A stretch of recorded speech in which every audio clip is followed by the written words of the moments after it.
Hello everyone, welcome back. आज का topic है नोट्स कैसे बनाएं। नोट्स बनाने के लिए हमें सबसे पहला काम करना पड़ेगा, पढ़ने बैठना पड़ेगा।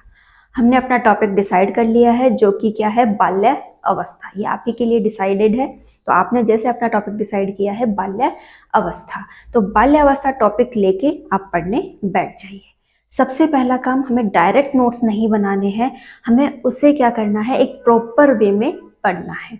आप बुक लीजिए या जो भी आपके नोट्स हैं कहीं से लाए हुए, या किसी कोचिंग के, या कोई बुक आपके पास है उसमें से आपने ये टॉपिक लिया है और आप पढ़ने बैठ गए हो।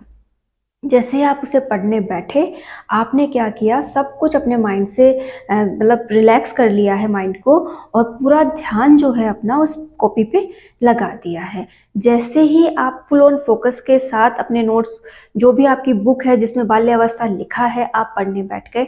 अब आप उसे क्या कीजिए, पढ़ते चले जाइए। जैसे सबसे पहले आपने उसका ऐतिहासिक रूप पढ़ा, फिर उसकी डेफिनेशंस पढ़ी, फिर उसके बारे में आपने अवस्थाएं पढ़ी, जैसे बाल्यावस्था आ गई, शैशवावस्था आ गई, किशोरावस्था आ गई, अवस्थाएं पढ़ ली। फिर अभिवृद्धि पढ़ ली, फिर आपने उसके बारे में विकास पढ़ लिया, विकास के टाइप्स पढ़ लिए, जैसे शारीरिक विकास, मानसिक विकास, संवेगात्मक विकास। जो भी आपका टॉपिक आता जा रहा है आप उसे लगातार पढ़ते जा रहे हैं। किसने किस इसके बारे में क्या कहा है, आखिर बाल्यावस्था के अंदर क्या हुआ, शैशवावस्था में क्या हुआ, किशोर अवस्था में क्या हुआ। मतलब ओवरऑल आपको क्या करना है, बाल विकास को पढ़ लेना है। हो गया कंप्लीटली। मैं मान के चलती हूँ कि 1.5 घंटे के समथिंग आप इतने पेजेस तो एक बार पढ़ चुके होंगे, क्योंकि लिखना नहीं था कुछ, और उसमें लाइनें हमें नहीं खींचनी थी, बस एक रीडिंग मात्र मार रहे थे हमने मार ली।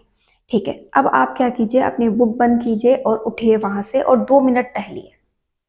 टहल लिए, अब वापस से रिलैक्स बैठिए और माइंड में आंखें बंद करते हुए एक बार उस चीज को रिवाइज कीजिए। आप पाएंगे कि कुछ एक शब्द ऐसे थे जो आपके माइंड में छप गए, जैसे शिशुअवस्था, किशोर अवस्था, विकास, अभिवृद्धि, Pestalozzi, Stanley Hall, Crow and Crow. मतलब ऐसे बहुत से शब्द, बहुत सी बातें आपके माइंड में छप जाएंगी एक बार, अगर आपने उसे ध्यान से कंसंट्रेट के साथ पढ़ लिया। ओके, अब आप उस टॉपिक को छोड़ दीजिए आज के लिए। ठीक है, फिर आप कोई दूसरा टॉपिक लीजिए, थोड़ी देर उसे अच्छे से पढ़ लीजिए, और फिर आप क्या कर दीजिए, बंद कर दीजिए उस टॉपिक को भी, उसे भी थोड़ा सा रिवाइज कर लीजिए, मनन कर लीजिए। अब आपका कोई पर्सनल काम है तो आप उसे थोड़ा बहुत कर सकते हैं, और फिर से आप आ जाइए स्टडी की ओर। फिर आपको आपके टॉपिक को लेना है, वो है बाल विकास। बाल विकास जब आप वापस से रिटर्न उठाएंगे, तो अब आपको क्या करना है, उसे नोट्स बनाते हुए पढ़ना है। कैसे? सबसे पहले आपकी हेडिंग हो गई बाल विकास। बाल विकास के बाद आप उसका पहला पोर्शन उठाएंगे, ऐतिहासिक। ऐतिहासिक में ज्यादातर हमसे कोई क्वेश्चन नहीं पूछा जाता है, फिर भी आपको कोई जनरली 1-2 लाइन इंपॉर्टेंट लग रही है, तो उन लाइंस को आप क्या कर सकते हैं, या तो उसी बुक में आप अंडरलाइन कर सकते हैं, या फिर उसी लाइन को आप क्या कर सकते हैं, अपनी शॉर्ट लैंग्वेज में लिख सकते हैं। ओके, इतिहास से हमें इतना ही लेना होता है, इतिहास से ज़्यादातर क्वेश्चंस नहीं आते। फिर आ जाइए आप परिभाषाओं में। अब आप यहाँ कंफ्यूज हो जाते हैं कि हम कौन सी परिभाषा लिखें। ये आपके काम आती हैं ओल्ड पेपर्स, या फिर आप कहें कि हम परिभाषा को एक बार, मोस्ट ऑफ जो दी हुई होती हैं, जैसे कुछ एक परिभाषाएं होती हैं बहुत इंपॉर्टेंट होती हैं, जैसे क्रो एंड क्रो की हो गई, हरलोक की हो गई, तो इन्हें आप क्या कर सकते हैं, सिलेक्ट कर सकते हैं वहीं पे, क्योंकि बुक आपकी है, नोट्स आपके हैं, तो वो कहीं जाने वाले नहीं है, मेरा मानना है जहाँ तक मैं बता रही हूँ। तो आप परिभाषाओं को क्या कर दीजिए, उसी बुक में या उन जो पुराने नोट्स हैं उनमें आप क्या कर दीजिए, एक बार टिक मार्क करके छोड़ दीजिए। परिभाषाओं से आपको कुछ नहीं लिखना है।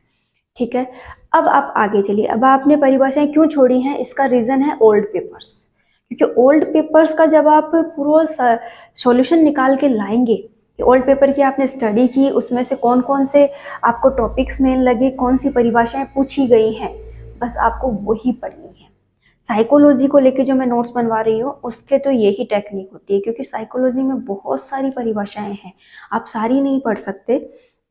आपको कुछ एक ही पढ़नी होती है, तो आप ध्यान रखिए कि आपको साइकोलॉजी की डेफिनेशन गिनी चुनी ही सेलेक्टिव जो ओल्ड पेपर्स में आई हुई हो, और आपको बहुत ही ज़्यादा रियर ऐसा मिल रहा है कि हाँ यही पूछी जाती हैं, बस उनको ही टिक मार्क करें और उनको ही ध्यान में रखना है। हो गया। फिर आ जाइए आगे के टॉपिक्स पर। अभिवृद्धि हुई, विकास हुआ, ये इंपॉर्टेंट्स है, यहाँ से क्वेश्चंस बनते हैं। अब आपको इनके नोट्स बनाने हैं, तो आप क्या कर सकते हैं, अभिवृद्धि और जो अपनी वृद्धि है उसके नोट्स बना लीजिए, फिर बाल्यावस्था के नोट्स बना लीजिए, फिर किशोरावस्था के बना लीजिए। इनमें से भी आपको इम्पोर्टेंट टू इम्पोर्टेंट लगे वही बातें इसमें लिखनी होती हैं। तो यहाँ आपके नोट्स क्या बन जाते हैं, साइको के कंप्लीटली बन जाते हैं। इसी तरीके से अगर आपने दूसरे सेशन जो पढ़ाई की थी वो अगर हिस्ट्री की है तो भी आप नोट्स इसी तरीके से बनाएं, क्योंकि हमारा एक बार ध्यान में लिया हुआ होता है, फिर आप उसको क्या करते हैं, बेसिकली जो भी टॉपिक्स आपके थे उनमें से इंपॉर्टेंट लाइंस लगी वो आप वहाँ पे लिख लीजिए। नोट्स बनाते हुए एक बात आपको बहुत अच्छे से ध्यान रखनी है, वो ये है कि नोट्स ज़्यादा किचपिच ना हो, मतलब बहुत ज़्यादा एक पेज पे नहीं लिखना है, आपको बहुत कम लिखना है। जैसे एक पेज है तो उसमें मिनिमम 15-20 लाइनों से ज़्यादा ना लिखा जाए, वो भी खुला खुला हो। जब भी आप उसे पढ़ें तो वो आपको बहुत क्लियरली समझ में आए, कहीं ऐसा ना हो कि मैंने लिख क्या दिया, अब मैं इसको कैसे पढूं। तो ऐसा आपको नहीं करना है, बहुत ही क्लियर नोट्स बनाने हैं। और शॉर्ट नोट जिन्हें आप बोलते हैं, वो ऐसे ना हो कि कुछ लिखना था और कुछ लिख दिया। जैसे बाल विकास, ये पेस्टालॉजी, अब कौन पेस्टालॉजी कौन बाल विकास, तो थोड़ा बहुत उसको जोड़ते हुए ज़रूर लिखें। ठीक है। तो नोट्स बनाने का जो तरीका है उसमें सबसे अच्छा काम होता है पहले पढ़ना, फिर थोड़ा बहुत उसको रिवाइज करना। और नोट्स में तो मान के चलती हूँ कि 2 या 3 बार जब आपका पूरा टॉपिक क्लियरली पढ़ा हुआ हो तो ही आप नोट्स बनाएं, ताकि उससे क्या हो, वो आपके पर्सनल नोट्स हो जाएं और आपके बहुत काम आए। ठीक है। दूसरी बात, अगर आप ऑफलाइन या ऑनलाइन कोचिंग लेते हैं और उसके नोट्स आप बना रहे हैं तो आपको थोड़ा ध्यान देना होगा कि आप जो वहाँ पढ़ के आ रहे हैं, ऑफलाइन पढ़ के आ रहे हैं तो वो बस वहीं पे लिख के ले आओ उसको। ठीक है। ऑनलाइन पढ़ रहे हैं तो भी एक ही बार में उसको लिख लो, अब दोबारा से रफ फेयर नहीं करना है, आपको टाइम बर्बाद नहीं करना है। फिर आप उन्हीं नोट्सों को क्या करें, घर आके पढ़ें, बार बार पढ़ें।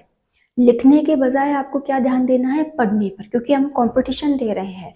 यहाँ राइटिंग का कोई मैटर नहीं है, हमें केवल पढ़ने पर ही फोकस करना है कि बार बार पढ़ेंगे, चीज़ें कंसल्ट हो, मतलब एक तरीके से हमारी पूरी तरह से मनन हो जाएगी, अंदर प्रवेश कर जाएंगे, वो हमारे मनन में आ जाएंगी वो चीज़ें। बार बार पढ़ें, क्योंकि जितनी बार पढ़ोगे वही आपके लिए बेस्ट है। पढ़ लिया, समझ लिया, तो वो टाइम वहाँ जाएगा। तो नोट्स बार बार न लिख करके आपको क्या करना है, एक ही बार लिखना है, क्योंकि वो लोग नोट्स ही बना के देते हैं, ऑफलाइन वाले ऑनलाइन वाले आपको बुक तो छपवाते नहीं है, वो नोट्स हैं। तो नोट्स को वापस आके क्या लिखना, अपनी लैंग्वेज में क्या लिखना, क्या शॉर्ट कर लोगे। इससे अच्छा तो क्या है, आप उसे बार बार पढ़ लें ताकि वो चीज़ें याद हो जाए। अब बात जब मैंने पढ़ने की बोल ही दी है, तो अब नोट्स को पढ़ा कैसे जाए। नोट्स पढ़ने का एक ही तरीका है, आपने एक पेज पढ़ा, पूरा एक पेज पढ़ लीजिए नोट्स का। ठीक है। उसके बाद उस कॉपी को आप क्या कर दीजिए, बंद कर दीजिए, और अपनी आंखें बंद करके उसी पेज को रिवाइज कीजिए। मानिएगा वो आपको दिखाई देता है, बिल्कुल हमारी जो मेमोरी है वो फोटोजेनिक है, वो आपको थोड़ा बहुत अपनी आंखों के सामने दिखाई देगा। उसे आप पढ़िए, हाँ मैंने ये पढ़ा, मेरा जैसे ये बाल विकास ही चल रहा था उसकी बात कर लो, हाँ मेरा बाल विकास में से लिखा हुआ था, उसका जो जनक था वो ये था, और इसको है ना उसकी उपाधि दी गई है, ये साइंटिस्ट थे, मतलब आपको ओवरऑल वो दिखने लग जाएगा। ठीक है। एक बार में सारे साइंटिस्ट याद नहीं होते, तो आप क्या करें, जितना याद हुआ वो ठीक है, दोबारा से जो बच गया नोट्स की कॉपी खोलिए और उन उन पॉइंट्स को रिवाइज कर लीजिए। इस तरीके से आप क्या कर सकते हैं, पूरे नोट्स को रिवाइज कर सकते हैं, हो जाएगा। तो हमने क्या क्या देख लिया, हम पढ़े कैसे, नोट्स कैसे बनाएं, साथ ही साथ हम नोट्सों को भी कैसे पढ़ें ये भी हमने देख लिया। ज़्यादा नोट्स ना बनाएं, जो आपको लगे बस वही वही बातें लिखें, इससे ज़्यादा हमें नहीं लिखना है। और अपना सबसे बड़ा काम ये होना चाहिए कि हमें पढ़ाई में रेगुलरिटी रखनी है, हमें रोज़ पढ़ना है, चाहे हम पढ़े 2-3 घंटे ही, लेकिन हमें रोज़ पढ़ना है। ऐसा नहीं कि 2 दिन पढ़ लिया और हम 4 दिन नहीं पढ़ रहे हैं, ये काम हमें नहीं करना है, हमें रेगुलर पढ़ना है। क्योंकि कंपटीशन में जब तक हम एकाग्रचित नहीं हो जाते, पूरी तरह से रेगुलर नहीं हो जाते, हम उसे क्लियर नहीं कर सकते। तो सबसे अच्छा पहला काम पढ़ने का होता है। बहुत अच्छा पढ़िए, पूरे ध्यान से पढ़िए, कम पढ़िए लेकिन फुल ऑन कॉन्सेंट्रेट होकर पढ़िए। दूसरा काम, रिवीजन रेगुलर कीजिए। जितना ज़्यादा आप रिवीजन करेंगे उतना ही बेस्ट है।